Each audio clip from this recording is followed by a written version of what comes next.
Hello friends, welcome to Jeevanya's kitchen. Friends, இன்றைக்கி நம்ம ரொம்ப அருமையான சுவையில் முட்டை பிரியாணி எப்படி செய்கிறதுன்னு பார்க்க போகிறோம்.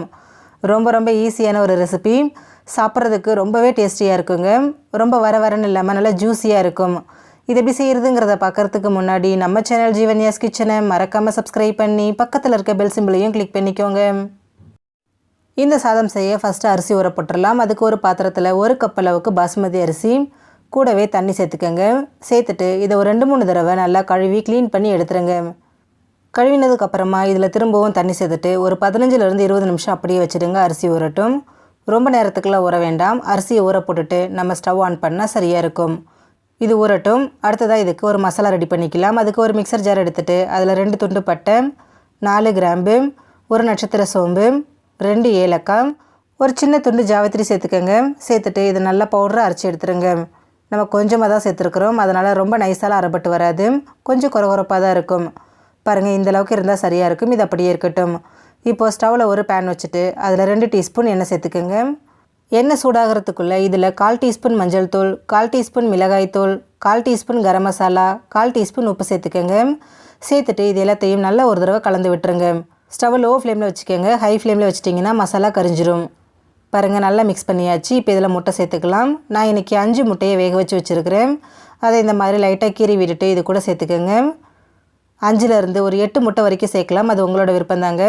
சேர்த்துட்டு ஸ்டவ் லோ ஃப்ளேம்லேயே வச்சுட்டு ஒரு 2 நிமிஷத்துக்கு நல்லா இந்த மாதிரி பரட்டி விடுங்க. நம்ம சேர்த்துருக்கக்கூடிய அந்த மசாலா எல்லாமே அந்த முட்டையோட நல்லா கோட்டாகி வரட்டும். பாருங்கள், அந்த மசாலா ஃபுல்லாக முட்டையோட நல்லா கோட்டாகி வந்திருக்கு. இந்தளவுக்கு வந்தால் சரியாக இருக்கும். இப்போ இதை அப்படியே எடுத்து தனியாக வச்சுடுங்க. இது நம்ம கடைசியாக தான் சேர்க்க போகிறோம்.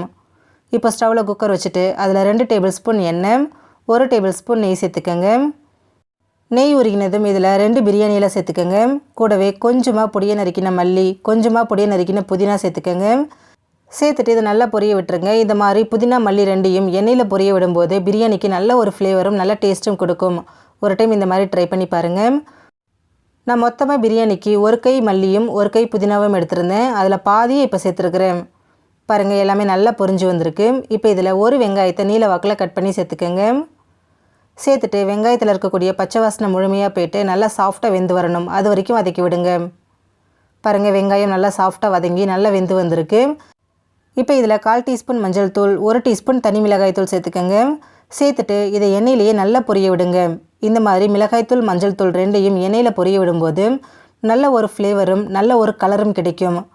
பாருங்கள், நல்லா பொரிஞ்சு வந்திருக்கு. இந்தளவுக்கு பொரிஞ்சதுக்கப்புறமா இது கூட 1 டீஸ்பூன் இஞ்சி பூண்டு விழுது, கூடவே 3 பச்சை மிளகாய் சேர்த்துக்கிறேன். நம்ம ஏற்கனவே 1 டீஸ்பூன் மிளகாய்த்தூள் சேர்த்துருக்குறோம். அதனால் உங்களுக்கு எவ்வளோ காரம் தேவையோ அதுக்கு தகுந்த மாதிரி பச்சை மிளகாய் சேர்த்துட்டு நல்லா வதக்கி விடுங்க. பாருங்கள், இஞ்சி பூண்டு நல்லா வெந்து பச்சை வாசனை போயிடுச்சு. இப்போ இதில் ஒரு தக்காளியை நீல வாக்கில் கட் பண்ணி சேர்த்துக்கோங்க. சேர்த்துட்டு தக்காளி நல்லா மசிஞ்சு குழைவாக வரணும். அது வரைக்கும் இதை நல்லா இந்த மாதிரி கலந்து விடுங்க. பாருங்கள், இந்தளவுக்கு தக்காளி நல்லா மசிய வதக்கி விடுங்க. இப்போ இதில் நம்ம அரைச்சி வச்சுருக்கிற மசாலா பொடியை சேர்த்துக்கோங்க.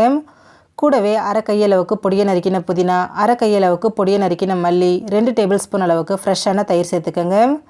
நம்ம ஏற்கனவே புதினா மல்லி 1/2 கை சேர்த்துருக்குறோங்க. இப்போ 1/2 கை சேர்த்துருக்குறேன். சேர்த்துட்டு அந்த இலைகள் எல்லாம் நல்லா சுருண்டு வர அளவுக்கு இதை நல்லா இந்த மாதிரி கலந்து விடுங்க.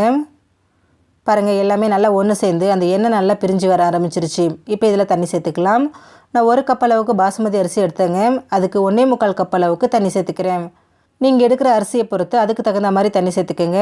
இது கூடவே தேவையான அளவு உப்பும் சேர்த்துக்கோங்க. நான் 1 டீஸ்பூன் உப்பு சேர்த்துக்கிறேன். சேர்த்துட்டு இதை நல்லா கலந்து விட்டுருங்க. கலந்துட்டு இதை அப்படியே வைங்க. தண்ணி நமக்கு நல்லா கொதிச்சு வரட்டும்.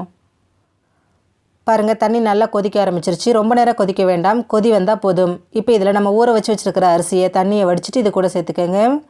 சேர்த்துட்டு திரும்பவும் ஒரு தடவை நல்லா இதை கலந்து விட்டுருங்க. கலந்து விட்டுட்டு உடனே மூடி போடக்கூடாதுங்க. இந்த சாதம் பாதி அளவுக்கு வேகணும். அது வரைக்கும் இதை நல்லா வேக விடுங்க. இது வெந்துட்டு இருக்கும்போதே இது கூட 1 டீஸ்பூன் லெமன் ஜூஸும் சேர்த்துக்கோங்க. பாருங்கள், சாதம் ஓரளவுக்கு வேக ஆரம்பிச்சிருச்சு. அந்த தண்ணியும் நமக்கு கொஞ்சம் திக்காகி வந்திருக்கு. பாருங்கள், இந்த அளவுக்கு சாதம் ஒரு 1/4 பங்கு வெந்து வரணுங்க. வெந்து வந்ததுக்கப்புறமா இதில் முட்டை சேர்த்துக்கோங்க. முட்டையை ஃபஸ்ட்லேயே சேர்க்கக்கூடாது. சாதம் கொஞ்சம் வெந்து தண்ணி தடித்ததுக்கப்புறம் தான் சேர்க்கணும். முட்டை சேர்த்ததுக்கப்புறமா இதை மிக்ஸ் பண்ணக்கூடாது. அப்படியே மூடி போட்டுருங்க. மூடி போட்டுட்டு மீடியம் ஃப்ளேமில் வச்சுட்டு ஒரு விசில் விட்டு எடுத்துக்கோங்க. சரியாக இருக்கும். ஒரு விசில் வந்து ப்ரெஷர் ஃபுல்லாக தானாக ரிலீஸ் ஆகிற வரைக்கும் வெயிட் பண்ணிவிட்டு அதுக்கப்புறமா இதை ஓப்பன் பண்ணிக்கோங்க. பாருங்கள், சாதம் நல்லா வெந்து வந்திருக்கு. கொஞ்சம் கூட குழையவோ அடிப்பிடிக்கவோ இல்லை. சாதம் பாருங்கள் நல்லா நீளமாக வந்திருக்கு, நல்லா கலர்ஃபுல்லாகவும் இருக்குது பாருங்கள். இப்போ இதை பொறுமையாக ஒரு தடவை கலந்து விட்டுட்டு சுட சுட சர்வ் பண்ணிக்கலாம். ரொம்பவே அருமையான சுவையில் முட்டை பிரியாணி ரெடி ஆகிடுச்சு. ஃப்ரெண்ட்ஸ், நீங்களும் இந்த ரெசிபியை ட்ரை பண்ணி பாருங்கள். ட்ரை பண்ணிவிட்டு உங்களோட எக்ஸ்பீரியன்ஸை மறக்காமல் கமெண்ட் பாக்ஸில் கமெண்ட் பண்ணுங்கள். உங்கள் ஃப்ரெண்ட்ஸ் அண்ட் ஃபேமிலி மெம்பர்ஸோட இந்த வீடியோவை ஷேர் பண்ணுங்கள். வீடியோக்கு ஒரு லைக் பண்ணிவிட்டு சேனலையும் சப்ஸ்கிரைப் பண்ணிக்கோங்க. அப்போ தான் நான் போடுற வீடியோஸோட நோட்டிஃபிகேஷன்ஸ் உடனுக்குடனே உங்களுக்கு வரும். தேங்க்யூ.